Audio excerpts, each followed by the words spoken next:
قرآن پارہ 12 سورہ ہود۔ پناہ مانگتا ہوں میں اللہ کی شیطان مردود سے، شروع نام سے اللہ کے جو بڑا مہربان نہایت رحم کرنے والا ہے۔ اور زمین پر چلنے والی کوئی مخلوق ایسی نہیں ہے جس کا رزق خدا کے ذمہ نہ ہو۔ وہ ہر ایک کے سونپے جانے کی جگہ اور اس کے قرار کی منزل کو جانتا ہے، اور سب کچھ کتاب مبین میں محفوظ ہے۔ اور وہی وہ ہے جس نے آسمانوں اور زمین کو 6 دنوں میں پیدا کیا ہے، اور اس کا تخت اقتدار پانی پر تھا تاکہ تمہیں آزمائے کہ تم میں سب سے بہتر عمل کرنے والا کون ہے۔ اور اگر آپ صلی اللہ علیہ وآلہ وسلم کہیں گے کہ تم لوگ موت کے بعد پھر اٹھائے جانے والے ہو، تو یہ کافر کہیں گے کہ یہ تو صرف ایک کھلا ہوا جادو ہے۔ اور اگر ہم ان کے عذاب کو ایک معینہ مدت کے لیے ٹال دیں تو طنز کریں گے کہ عذاب کو کس چیز نے روک لیا ہے۔ آگاہ ہو جاؤ کہ جس دن عذاب آ جائے گا تو پھر پلٹنے والا نہیں ہے، اور پھر وہ عذاب ان کو ہر طرف سے گھیر لے گا جس کا یہ مذاق اڑا رہے تھے۔ اور اگر ہم انسان کو رحمت دے کر چھین لیتے ہیں تو مایوس ہو جاتا ہے اور کفر کرنے لگتا ہے، اور اگر تکلیف پہنچنے کے بعد نعمت اور آرام کا مزہ چکھا دیتے ہیں تو کہتا ہے کہ اب تو ہماری ساری برائیاں چلی گئیں، اور وہ خوش ہو کر اکڑنے لگتا ہے۔ علاوہ ان لوگوں کے جو ایمان لائے اور انہوں نے نیک اعمال کیے کہ ان کے لیے مغفرت ہے اور بہت بڑا اجر بھی ہے۔ بس کیا تم ہماری وحی کے بعض حصوں کو اس لیے ترک کرنے والے ہو، یا اس سے تمہارا سینہ اس لیے تنگ ہوا ہے کہ یہ لوگ کہیں گے کہ ان کے اوپر خزانہ کیوں نہیں نازل ہوا، یا ان کے ساتھ ملک کیوں نہیں آیا؟ تو آپ صرف عذاب الہی سے ڈرانے والے ہیں، اور اللہ ہر شے کا نگراں اور ذمہ دار ہے۔ کیا یہ لوگ کہتے ہیں کہ یہ قرآن بندے نے گڑھ لیا ہے؟ تو کہہ دیجئے کہ اس جیسے 10 سورے گڑھ کر تم بھی لے آؤ، اور اللہ کے علاوہ جس کو چاہو اپنی مدد کے لیے بلاؤ، اگر تم اپنی بات میں سچے ہو۔ پھر اگر یہ آپ صلی اللہ علیہ وآلہ وسلم کی بات قبول نہ کریں تو تم سب سمجھ لو کہ جو کچھ نازل کیا گیا ہے سب خدا کے علم سے ہے، اور اس کے علاوہ کوئی خدا نہیں ہے۔ تو کیا اب تم اسلام لانے والے ہو؟ جو شخص زندگانی دنیا اور اس کی زینت ہی چاہتا ہے، ہم اس کے اعمال کا پورا حساب یہی کر دیتے ہیں، اور کسی طرح کی کمی نہیں کرتے ہیں۔ اور یہی وہ ہیں جن کے لیے آخرت میں جہنم کے علاوہ کچھ نہیں ہے، اور ان کے سارے کاروبار برباد ہو گئے ہیں، اور سارے اعمال باطل و بے اثر ہو گئے ہیں۔ کیا جو شخص اپنے رب کی طرف سے کھلی دلیل رکھتا ہے، اور اس کے پیچھے اس کا گواہ بھی ہے، اور اس کے پہلے موسیٰ کی کتاب گواہی دے رہی ہے جو قوم کے لیے پیشوا اور رحمت تھی، وہ افطرا کرے گا؟ بے شک صاحبان ایمان اسی پر ایمان رکھتے ہیں، اور جو لوگ اس کا انکار کرتے ہیں ان کا ٹھکانہ جہنم ہے۔ تو خبردار تم اس قرآن کی طرف سے شک میں مبتلا نہ ہو، یہ خدا کی طرف سے برحق ہے، اگرچہ اکثر لوگ اس پر ایمان نہیں لاتے ہیں۔ اور اس سے بڑا ظالم کون ہے جو اللہ پر جھوٹا الزام لگاتا ہے؟ یہی وہ لوگ ہیں جو خدا کے سامنے پیش کیے جائیں گے تو سارے گواہ گواہی دیں گے کہ ان لوگوں نے خدا کے بارے میں غلط بیانی سے کام لیا ہے۔ تو آگاہ ہو جاؤ کہ ظالمین پر خدا کی لعنت ہے، جو راہ خدا سے روکتے ہیں اور اس میں کجی پیدا کرنا چاہتے ہیں، اور آخرت کے بارے میں کفر اور انکار کرنے والے ہیں۔ یہ لوگ نہ روئے زمین میں خدا کو عاجز کر سکتے ہیں، اور نہ خدا کے علاوہ ان کا کوئی ناصر و مددگار ہے۔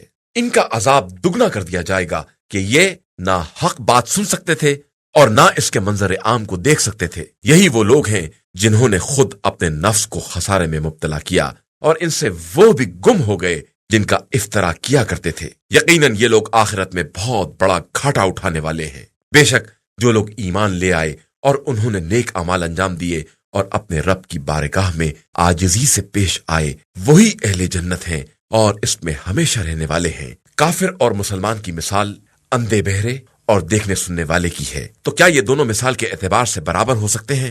تمہیں ہوش کیوں نہیں آتا ہے؟ اور ہم نے نوح کو ان کی قوم کی طرف اس پیغام کے ساتھ بھیجا کہ میں تمہارے لیے کھلے ہوئے عذاب الہی سے ڈرانے والا ہوں، اور یہ کہ خبردار تم اللہ کے علاوہ کسی کی عبادت نہ کرنا، کہ میں تمہارے بارے میں دردناک دن کے عذاب کا خوف رکھتا ہوں۔ تو ان کی قوم کے بڑے لوگ جنہوں نے کفر اختیار کر لیا تھا، انہوں نے کہا کہ ہم تو تم کو اپنا ہی جیسا ایک انسان سمجھ رہے ہیں، اور تمہارے اتباع کرنے والوں کو دیکھتے ہیں کہ وہ ہمارے پست طبقے کے سادہ لوح افراد ہیں۔ ہم تم میں اپنے اوپر کوئی فضیلت نہیں دیکھتے ہیں، بلکہ تمہیں جھوٹا خیال کرتے ہیں۔ انہوں نے جواب دیا کہ اے قوم، تمہارا کیا خیال ہے کہ اگر میں اپنے پروردگار کی طرف سے دلیل رکھتا ہوں اور وہ مجھے اپنی طرف سے وہ رحمت عطا کر دے جو تمہیں دکھائی نہ دے، تو کیا میں ناگواری کے باوجود زبردستی تمہارے اوپر لاد سکتا ہوں؟ اے قوم، میں تم سے کوئی مال تو نہیں چاہتا ہوں، میرا اجر تو اللہ کے ذمے ہے، اور میں صاحبان ایمان کو نکال بھی نہیں سکتا ہوں کہ وہ لوگ اپنے پروردگار سے ملاقات کرنے والے ہیں۔ البتہ میں تم کو ایک جاہل قوم تصور کر رہا ہوں۔ اے قوم، میں ان لوگوں کو نکال باہر کر دوں تو اللہ کی طرف سے میرا مددگار کون ہوگا؟ کیا تمہیں ہوش نہیں آتا ہے؟ اور میں تم سے یہ بھی نہیں کہتا ہوں کہ میرے پاس تمام خدائی خزانے موجود ہیں، اور نہ ہر غیب کے جاننے کا دعویٰ کرتا ہوں، اور نہ یہ کہتا ہوں کہ میں فرشتہ ہوں، اور نہ جو لوگ تمہاری نگاہوں میں ذلیل ہیں ان کے بارے میں یہ کہتا ہوں کہ خدا انہیں خیر نہ دے گا۔ اللہ ان کے دلوں سے خوب باخبر ہے، میں ایسا کہہ دوں گا تو ظالموں میں شمار ہو جاؤں گا۔ ان لوگوں نے کہا کہ نوح، آپ نے ہم سے جھگڑا کیا اور بہت جھگڑا کیا، تو اب جس چیز کا وعدہ کر رہے تھے اسے لے آؤ اگر تم اپنے دعوے میں سچے ہو۔ نوح نے کہا کہ وہ تو خدا لے آئے گا اگر چاہے گا، اور تم اسے عاجز بھی نہیں کر سکتے ہو۔ اور میں تمہیں نصیحت بھی کرنا چاہوں تو میری نصیحت تمہارے کام نہیں آئے گی اگر خدا ہی تم کو گمراہی میں چھوڑ دینا چاہے۔ وہی تمہارا پروردگار ہے اور اسی کی طرف تم پلٹ کر جانے والے ہو۔ کیا یہ لوگ یہ کہتے ہیں کہ انہوں نے اپنے پاس سے گڑھ لیا ہے؟ تو آپ کہہ دیجئے، اگر میں نے گڑھا ہے تو اس کا جرم میرے ذمہ ہے، اور میں تمہارے جرائم سے بری اور بیزار ہوں۔ اور نوح کی طرف یہ وحی کی گئی کہ تمہاری قوم میں سے اب کوئی ایمان نہ لائے گا علاوہ ان کے جو ایمان لا چکے، لہٰذا تم ان کے افعال سے رنجیدہ نہ ہو، اور ہماری نگاہوں کے سامنے ہماری وحی کی نگرانی میں کشتی تیار کرو، اور ظالموں کے بارے میں مجھ سے بات نہ کرو کہ یہ سب غرق ہو جانے والے ہیں۔ اور نوح کشتی بنا رہے تھے، اور جب بھی قوم کی کسی جماعت کا گزر ہوتا تھا تو ان کا مذاق اڑاتے تھے۔ نوح نے کہا کہ اگر تم ہمارا مذاق اڑاؤ گے تو کل ہم اسی طرح تمہارا بھی مذاق اڑائیں گے۔ پھر عنقریب تمہیں معلوم ہو جائے گا کہ جس کے پاس عذاب آتا ہے اسے رسوا کر دیا جاتا ہے، اور پھر وہ عذاب دائمی ہی ہو جاتا ہے، یہاں تک کہ جب ہمارا حکم آ گیا اور تنور سے پانی ابلنے لگا تو ہم نے کہا کہ نوح، اپنے ساتھ ہر جوڑے میں سے 2 کو لے لو، اور اپنے اہل کو بھی لے لو، علاوہ ان کے جن کے بارے میں ہلاکت کا فیصلہ ہو چکا ہے، اور صاحبان ایمان کو بھی لے لو، اور ان کے ساتھ ایمان والے بہت ہی کم تھے۔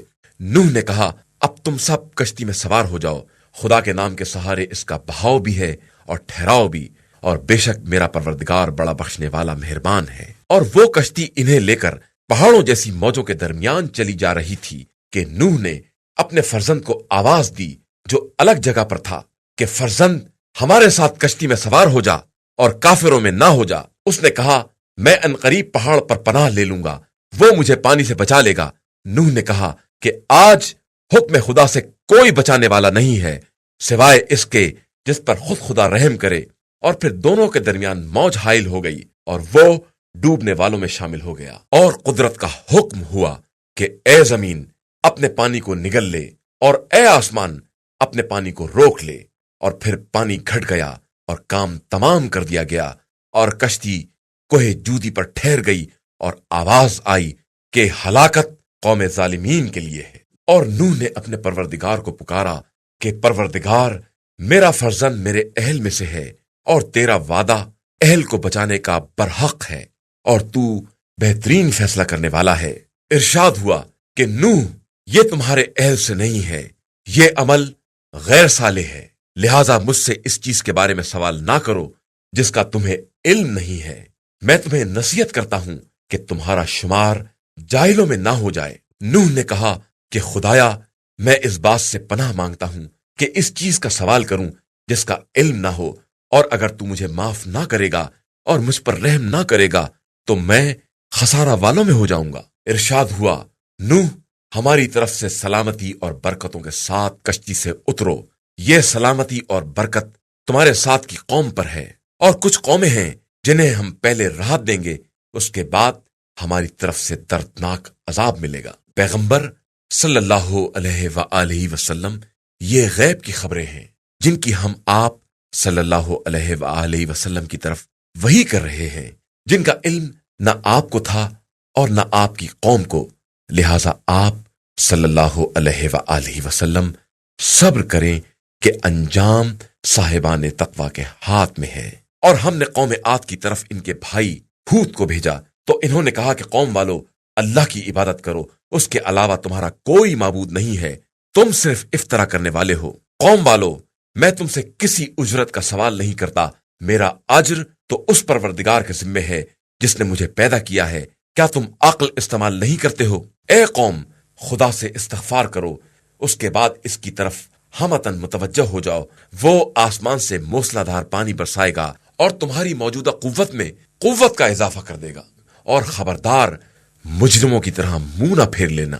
ان لوگوں نے کہا کہ اے ہود، تم کوئی معجزہ تو لائے نہیں، اور ہم صرف تمہارے کہنے پر اپنے خداؤں کو چھوڑنے والے اور تمہاری بات پر ایمان لانے والے نہیں ہیں، ہم صرف یہ کہنا چاہتے ہیں کہ ہمارے خداؤں میں سے کسی نے آپ کو دیوانہ بنا دیا ہے۔ ہود نے کہا کہ میں خدا کو گواہ بنا کر کہتا ہوں، اور تم بھی گواہ رہنا کہ میں تمہارے شرک سے بیزار ہوں، لہذا تم سب مل کر میرے ساتھ مکاری کرو اور مجھے مہلت نہ دو۔ میرا اعتماد پروردگار پر ہے جو میرا اور تمہارا سب کا خدا ہے، اور کوئی زمین پر چلنے والا ایسا نہیں ہے جس کی پیشانی اس کے قبضے میں نہ ہو۔ میرے پروردگار کا راستہ بالکل سیدھا ہے۔ اس کے بعد بھی انحراف کرو تو میں نے خدائی پیغام کو پہنچا دیا ہے، اب خدا تمہاری جگہ پر دوسری قوموں کو لے آئے گا اور تم اس کا کچھ نہیں بگاڑ سکتے ہو، بے شک میرا پروردگار ہر شے کا نگراں ہے۔ اور جب ہمارا حکم آ گیا تو ہم نے ہود اور ان کے ساتھ ایمان لانے والوں کو اپنی رحمت سے بچا لیا اور انہیں سخت عذاب سے نجات دے دی۔ یہ قوم عاد ہے جس نے پروردگار کی آیتوں کا انکار کیا، اس کے رسولوں کی نافرمانی کی اور ہر ظالم و سرکش کا اتباع کر لیا، اور اس دنیا میں بھی اور قیامت میں بھی ان کے پیچھے لعنت لگا دی گئی ہے۔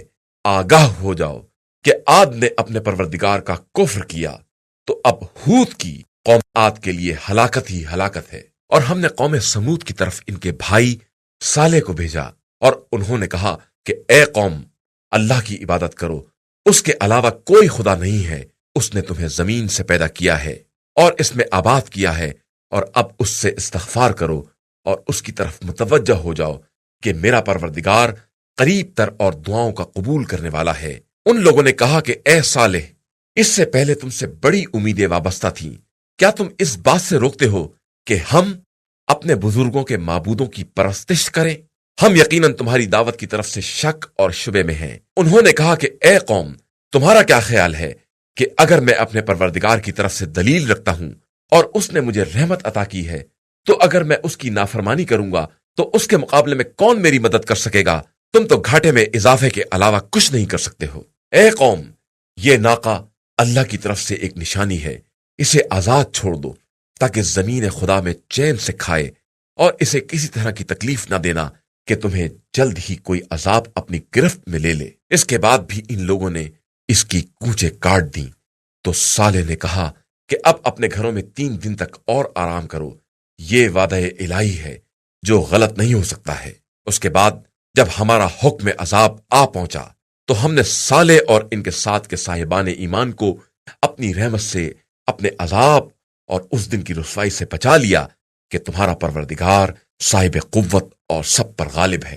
اور ظلم کرنے والوں کو ایک چنگھاڑ نے اپنی لپیٹ میں لے لیا تو وہ اپنے دیار میں اوندھے پڑے رہ گئے، جیسے کبھی یہاں بسے ہی نہیں تھے۔ آگاہ ہو جاؤ کہ سمود نے اپنے رب کی نافرمانی کی ہے، اور ہوشیار ہو جاؤ کہ سمود کے لیے ہلاکت ہی ہلاکت ہے۔ اور ابراہیم کے پاس ہمارے نمائندے بشارت لے کر آئے اور آ کر سلام کیا، تو ابراہیم نے بھی سلام کیا، اور تھوڑی دیر نہ گزری تھی کہ بھنا ہوا بچڑا لے آئے، اور جب دیکھا کہ ان لوگوں کے ہاتھ ادھر نہیں بڑھ رہے ہیں تو تعجب کیا اور ان کی طرف سے خوف محسوس کیا۔ انہوں نے کہا کہ آپ ڈرے نہیں، ہم قوم لوط کی طرف بھیجے گئے ہیں۔ ابراہیم کی زوجہ اسی جگہ کھڑی تھی، یہ سن کر ہنس پڑی، تو ہم نے انہیں اسحاق کی بشارت دے دی، اور اسحاق کے بعد پھر یعقوب کی بشارت دی۔ تو انہوں نے کہا کہ یہ مصیبت اب میرے یہاں بچہ ہوگا، جبکہ میں بھی بوڑھی ہوں اور میرے میاں بھی بوڑھے ہیں، یہ تو بالکل عجیب سی بات ہے۔ فرشتوں نے کہا کہ کیا تمہیں حکم الہی میں تعجب ہو رہا ہے؟ اللہ کی رحمت اور برکت تم گھر والوں پر ہے، وہ قابل حمد اور صاحب مجد و بزرگی ہے۔ اس کے بعد جب ابراہیم کا خوف برطرف ہوا اور ان کے پاس بشارت بھی آ چکی تو انہوں نے ہم سے قوم لوط کے بارے میں اصرار کرنا شروع کر دیا۔ بے شک ابراہیم بہت ہی درد مند اور خدا کی طرف رجوع کرنے والے تھے۔ ابراہیم، اس بات سے اعراض کرو، اب حکم خدا آ چکا ہے اور ان لوگوں تک وہ عذاب آنے والا ہے جو پلٹایا نہیں جا سکتا۔ اور جب ہمارے فرستادے لوط کے پاس پہنچے تو وہ ان کے خیال سے رنجیدہ ہوئے اور تنگ دل ہو گئے اور کہا کہ یہ بڑا سخت دن ہے، اور ان کی قوم دوڑتی ہوئی آ گئی، اور اس کے پہلے بھی یہ لوگ ایسے برے کام کر رہے تھے۔ لوط نے کہا، اے قوم، یہ ہماری لڑکیاں تمہارے لیے زیادہ پاکیزہ ہیں، خدا سے ڈرو اور مہمانوں کے بارے میں مجھے شرمندہ نہ کرو۔ کیا تم میں کوئی سمجھدار آدمی نہیں ہے؟ ان لوگوں نے کہا کہ آپ جانتے ہیں کہ ہمیں آپ کی لڑکیوں میں کوئی دلچسپی نہیں ہے، اور آپ کو معلوم ہے کہ ہم کیا چاہتے ہیں۔ لوط نے کہا، کاش میرے پاس قوت ہوتی یا میں کسی مضبوط قلعے میں پناہ لے سکتا۔ تو فرشتوں نے کہا کہ ہم آپ کے پروردگار کے نمائندے ہیں، یہ ظالم آپ تک ہرگز نہیں پہنچ سکتے ہیں۔ آپ اپنے گھر والوں کو لے کر رات کے کسی حصے میں چلے جائیے، اور کوئی شخص کسی کی طرف مڑ کر بھی نہ دیکھے سوائے آپ کی زوجہ کے، کہ اس تک وہی عذاب آنے والا ہے جو قوم تک آنے والا ہے۔ ان کا وقت مقرر ہنگام صبح ہے، اور کیا صبح قریب نہیں ہے؟ پھر جب ہمارا عذاب آ گیا تو ہم نے زمین کو تہو بالا کر دیا اور ان پر مسلسل کھرنجے دار پتھروں کی بارش کر دی، جن پر خدا کی طرف سے نشان لگے ہوئے تھے، اور وہ بستی ان ظالموں سے کچھ دور نہیں ہے۔ اور ہم نے مدین کی طرف ان کے بھائی شعیب کو بھیجا، تو انہوں نے کہا کہ اے قوم، اللہ کی عبادت کر کہ اس کے علاوہ تیرا کوئی خدا نہیں ہے، اور خبردار ناپ تول میں کمی نہ کرنا کہ میں تمہیں بھلائی میں دیکھ رہا ہوں، اور میں تمہارے بارے میں اس دن کے عذاب سے ڈرتا ہوں جو سب کو احاطہ کر لے گا۔ اے قوم، ناپ تول میں انصاف سے کام لو، اور لوگوں کو کم چیزیں مت دو، اور روئے زمین میں فساد مت پھیلاتے پھرو۔ اللہ کی طرف کا ذخیرہ تمہارے حق میں بہت بہتر ہے، اگر تم صاحبان ایمان ہو، اور میں تمہارے معاملات کا نگراں اور ذمہ دار نہیں ہوں۔ ان لوگوں نے طنز کیا کہ شعیب، کیا تمہاری نماز تمہیں یہ حکم دیتی ہے کہ ہم اپنے بزرگوں کے معبودوں کو چھوڑ دیں یا اپنے اموال میں اپنی مرضی کے مطابق تصرف نہ کریں؟ تم تو بڑے بردبار اور سمجھدار معلوم ہوتے ہو۔ شعیب نے کہا کہ اے قوم والو، تمہارا کیا خیال ہے کہ اگر میں خدا کی طرف سے روشن دلیل رکھتا ہوں اور اس نے مجھے بہترین رزق عطا کر دیا ہے، اور میں یہ بھی نہیں چاہتا ہوں کہ جس چیز سے تم کو روکتا ہوں خود اسی کی خلاف ورزی کروں، میں تو صرف اصلاح چاہتا ہوں جہاں تک میرے امکان میں ہو۔ میری توفیق صرف اللہ سے وابستہ ہے، اسی پر میرا اعتماد ہے، اور اسی کی طرف میں توجہ کر رہا ہوں۔ اور اے قوم، کہیں میری مخالفت تم پر ایسا عذاب نازل نہ کرا دے جیسا عذاب قوم نوح، قوم ہود یا قوم صالح پر نازل ہوا تھا، اور قوم لوط بھی تم سے کچھ دور نہیں ہے۔ اور اپنے پروردگار سے استغفار کرو، اس کے بعد اس کی طرف متوجہ ہو جاؤ کہ بے شک میرا پروردگار بہت مہربان اور محبت کرنے والا ہے۔ ان لوگوں نے کہا کہ اے شعیب، آپ کی اکثر باتیں ہماری سمجھ میں نہیں آتی ہیں، اور ہم تو آپ کو اپنے درمیان کمزور ہی پا رہے ہیں کہ اگر آپ کا قبیلہ نہ ہوتا تو ہم آپ کو سنسار کر دیتے اور آپ ہم پر غالب نہیں آ سکتے تھے۔ شعیب نے کہا کہ کیا میرا قبیلہ تمہاری نگاہ میں اللہ سے زیادہ عزیز ہے، اور تم نے اللہ کو بالکل پس پشت ڈال دیا ہے، جبکہ میرا پروردگار تمہارے اعمال کا خوب احاطہ کیے ہوئے ہے۔ اور اے قوم، تم اپنی جگہ پر اپنا کام کرو، میں اپنا کام کر رہا ہوں۔ ان قریب جان لوگے کہ کس کے پاس عذاب آ کر اسے رسوا کر دیتا ہے اور کون جھوٹا ہے، اور انتظار کرو کہ میں بھی تمہارے ساتھ انتظار کرنے والا ہوں۔ اور جب ہمارا حکم عذاب آ گیا تو ہم نے شعیب اور ان کے ساتھ ایمان لانے والوں کو اپنی رحمت سے بچا لیا، اور ظلم کرنے والوں کو ایک چنگھاڑ نے پکڑ لیا تو وہ اپنے دیار ہی میں الٹ پلٹ ہو گئے جیسے کبھی یہاں بسے ہی نہیں تھے۔ اور آگاہ ہو جاؤ، قوم مدین کے لیے ویسے ہی ہلاکت ہے جیسے قوم سمود ہلاک ہو گئی تھی۔ اور ہم نے موسیٰ کو اپنی نشانیوں اور روشن دلیل کے ساتھ بھیجا فرعون اور اس کی قوم کی طرف، تو لوگوں نے فرعون کے حکم کا اتباع کر لیا، جبکہ فرعون کا حکم عقل و ہوش والا حکم نہیں تھا۔ وہ روز قیامت اپنی قوم کے آگے آگے چلے گا اور انہیں جہنم میں وارد کر دے گا، جو بدترین وارد ہونے کی جگہ ہے۔ ان لوگوں کے پیچھے اس دنیا میں بھی لعنت لگا دی گئی ہے، اور روز قیامت بھی یہ بدترین عطیہ ہے جو انہیں دیا جائے گا۔ یہ چند بستیوں کی خبریں ہیں جو ہم آپ سے بیان کر رہے ہیں، ان میں سے بعض باقی رہ گئی ہیں اور بعض کٹ پٹ کر برابر ہو گئی ہیں۔ اور ہم نے ان پر کوئی ظلم نہیں کیا ہے بلکہ انہوں نے خود اپنے اوپر ظلم کیا ہے، تو عذاب کے آ جانے کے بعد ان کے وہ خدا بھی کام نہ آئے جنہیں وہ خدا کو چھوڑ کر پکار رہے تھے، اور ان خداؤں نے مزید ہلاکت کے علاوہ انہیں کچھ نہیں دیا۔ اور اسی طرح تمہارے پروردگار کی گرفت ہوتی ہے جب وہ ظلم کرنے والی بستیوں کو اپنی گرفت میں لے لیتا ہے کہ اس کی گرفت بہت ہی سخت اور دردناک ہوتی ہے۔ اس بات میں ان لوگوں کے لیے نشانی پائی جاتی ہے جو عذاب آخرت سے ڈرنے والے ہیں۔ وہ دن جس دن تمام لوگ جمع کیے جائیں گے اور وہ سب کی حاضری کا دن ہوگا، اور ہم اپنے عذاب کو صرف ایک معینہ مدت کے لیے ٹال رہے ہیں۔ اس کے بعد جس دن وہ آ جائے گا تو کوئی شخص بھی اذن خدا کے بغیر کسی سے بات بھی نہ کر سکے گا۔ اس دن کچھ بدبخت ہوں گے اور کچھ نیک بخت۔ پس جو لوگ بدبخت ہوں گے وہ جہنم میں رہیں گے، جہاں ان کے لیے صرف ہائے وائے اور چیخ و پکار ہوگی۔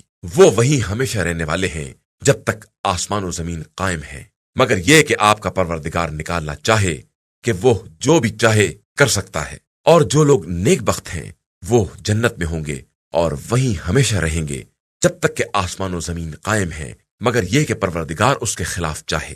یہ خدا کی ایک عطا ہے، لہذا خدا کے علاوہ جس کی بھی یہ پرستش کرتے ہیں اس کی طرف سے آپ کسی شبے میں نہ پڑیں۔ یہ اسی طرح پرستش کر رہے ہیں جس طرح ان کے باپ دادا کر رہے تھے، اور ہم انہیں پورا پورا حصہ بغیر کسی کمی کے دیں گے۔ اور ہم نے موسیٰ کو کتاب دی تو اس میں بھی اختلاف پیدا کر دیا گیا، اور اگر تمہارے پروردگار کی طرف سے پہلے بات نہ ہو گئی ہوتی تو ان کے درمیان فیصلہ کر دیا جاتا، اور یہ لوگ اس عذاب کی طرف سے شک میں پڑے ہوئے ہیں۔ اور یقیناً تمہارا پروردگار سب کے اعمال کا پورا پورا بدلہ دے گا، اور وہ ان سب کے اعمال سے خوب باخبر ہے۔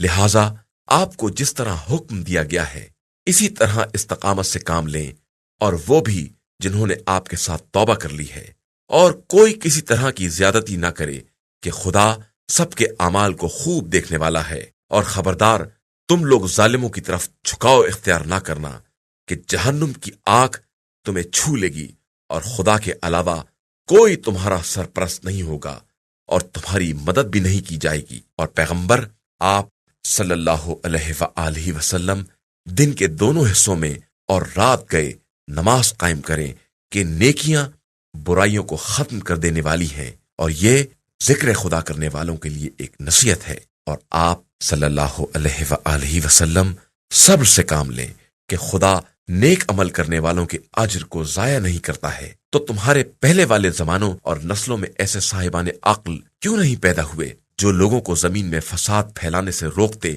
علاوہ ان چند افراد کے جنہیں ہم نے نجات دے دی، اور ظالم تو اپنے عیش ہی کے پیچھے پڑے رہے، اور یہ سب کے سب مجرم تھے۔ اور آپ صلی اللہ علیہ وآلہ وسلم کے پروردگار کا کام یہ نہیں ہے کہ کسی قریہ کو ظلم کر کے تباہ کر دے جبکہ اس کے رہنے والے اصلاح کرنے والے ہوں۔ اور اگر آپ صلی اللہ علیہ وآلہ وسلم کا پروردگار چاہ لیتا تو سارے انسانوں کو ایک قوم بنا دیتا، لیکن وہ جبر نہیں کرتا ہے، لہٰذا یہ ہمیشہ مختلف ہی رہیں گے، علاوہ ان کے جن پر خدا نے رحم کر دیا ہو اور اسی لیے انہیں پیدا کیا ہے۔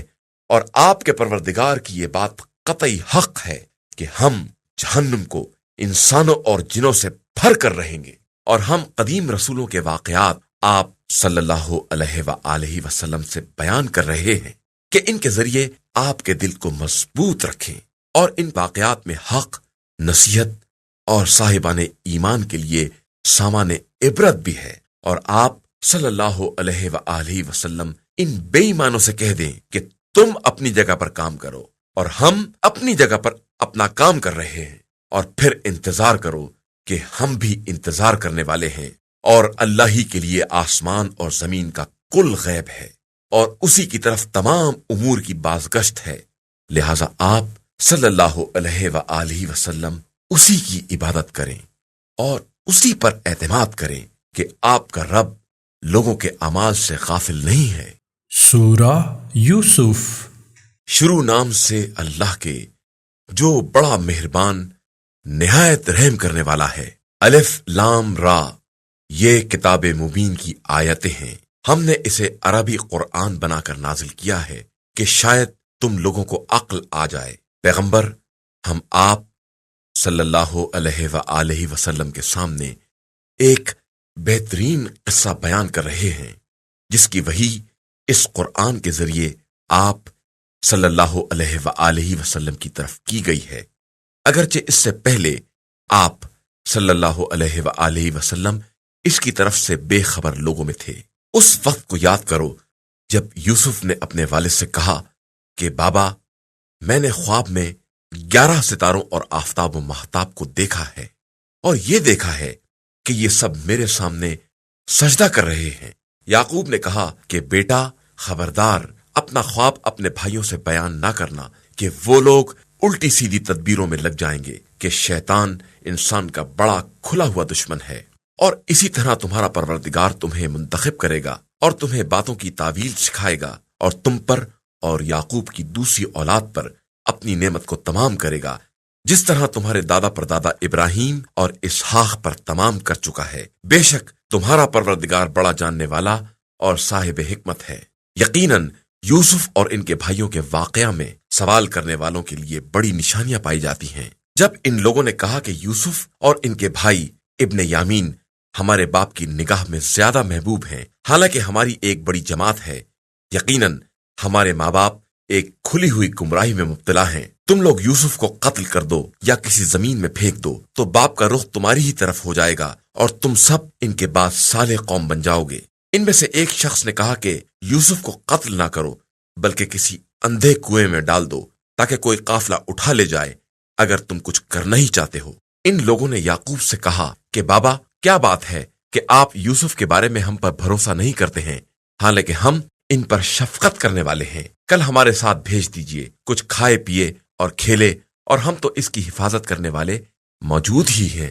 یعقوب نے کہا، مجھے اس کا لے جانا تکلیف پہنچاتا ہے اور میں ڈرتا ہوں کہ کہیں اسے بھیڑیا نہ کھا جائے اور تم غافل ہی رہ جاؤ۔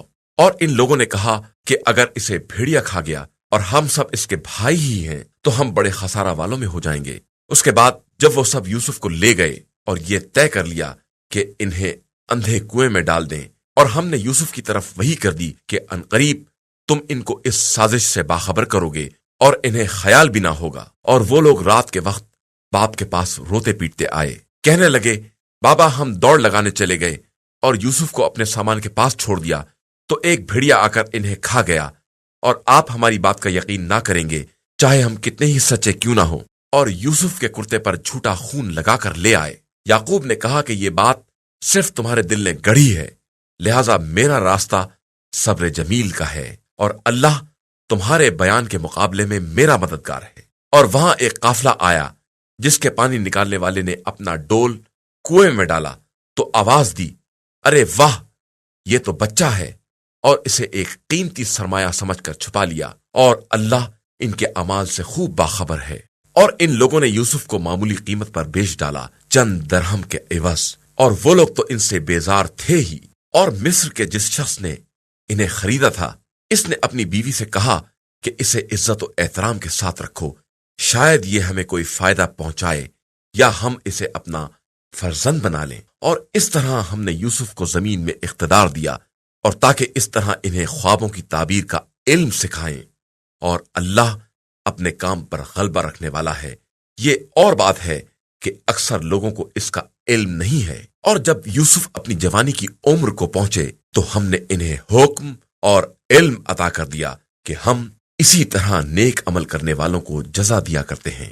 اور اس نے ان سے اظہار محبت کیا جس کے گھر میں یوسف رہتے تھے، اور دروازے بند کر دیے، اور کہنے لگی، لو آؤ۔ یوسف نے کہا کہ معاذ اللہ، وہ میرا مالک ہے، اس نے مجھے اچھی طرح رکھا ہے، اور ظلم کرنے والے کبھی کامیاب نہیں ہوتے۔ اور یقیناً اس عورت نے ان سے برائی کا ارادہ کیا، اور وہ بھی ارادہ کر بیٹھتے اگر اپنے رب کی دلیل نہ دیکھ لیتے۔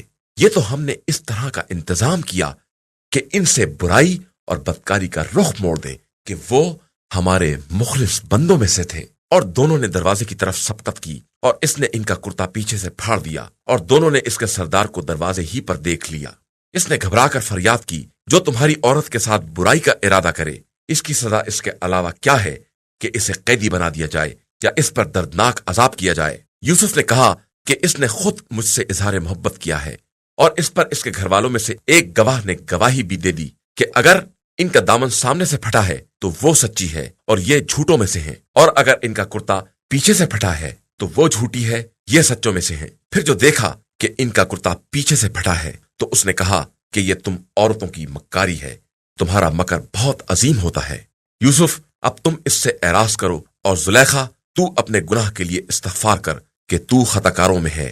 اور پھر شہر کی عورتوں نے کہنا شروع کر دیا کہ عزیز مصر کی عورت اپنے جوان کو اپنی طرف کھینچ رہی تھی اور اسے اس کی محبت نے مدہوش بنا دیا تھا۔ ہم یہ دیکھ رہے ہیں کہ یہ عورت بالکل ہی کھلی ہوئی گمراہی میں ہے۔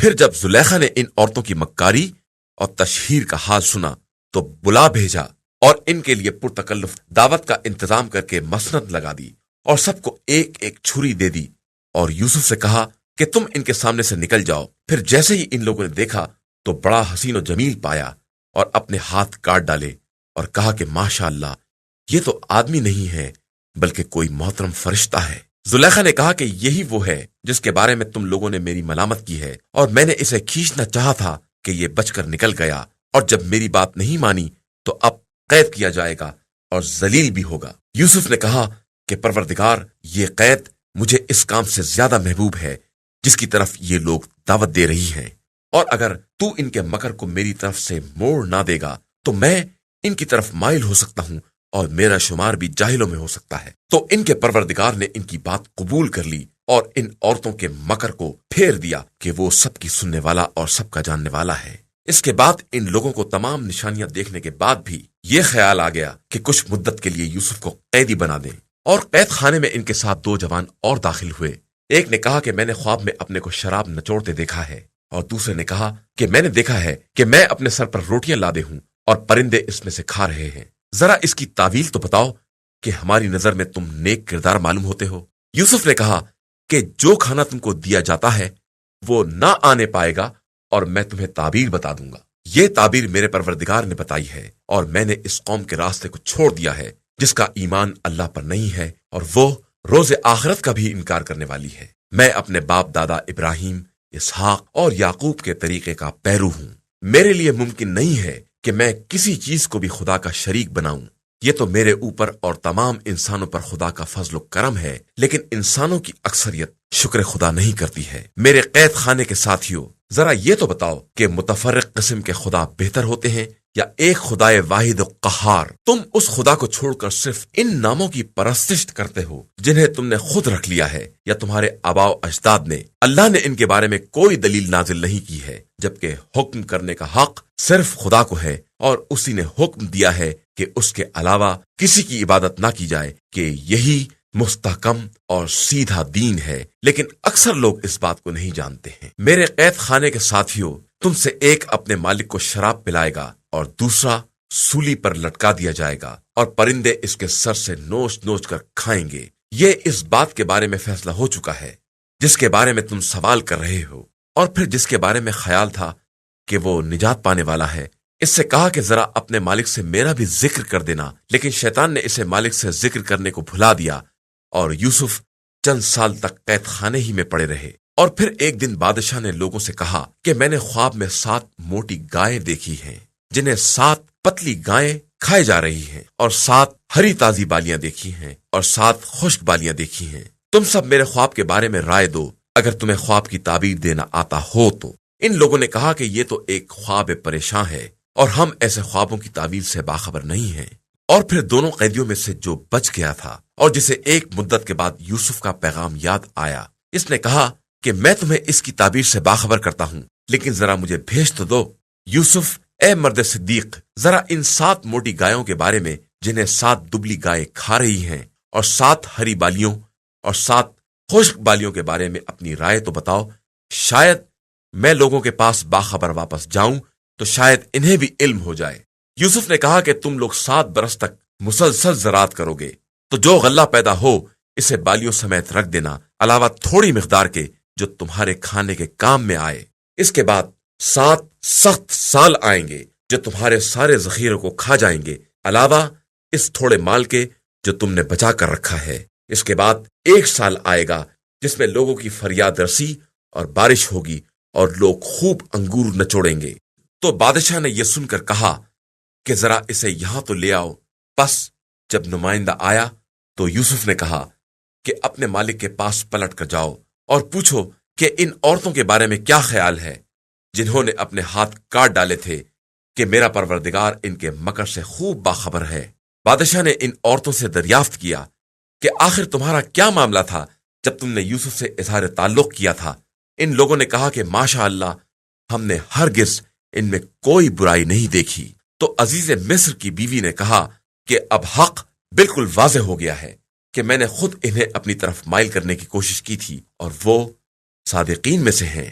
یوسف نے کہا کہ یہ ساری بات اس لیے ہے کہ بادشاہ کو یہ معلوم ہو جائے کہ میں نے اس کی عدم موجودگی میں کوئی خیانت نہیں کی ہے، اور خدا خیانت کاروں کے مکر کو کامیاب نہیں ہونے دیتا۔ إِنَّا هَدَيْنَاهُ السَّبِيلَ إِمَّا شَاكِرًا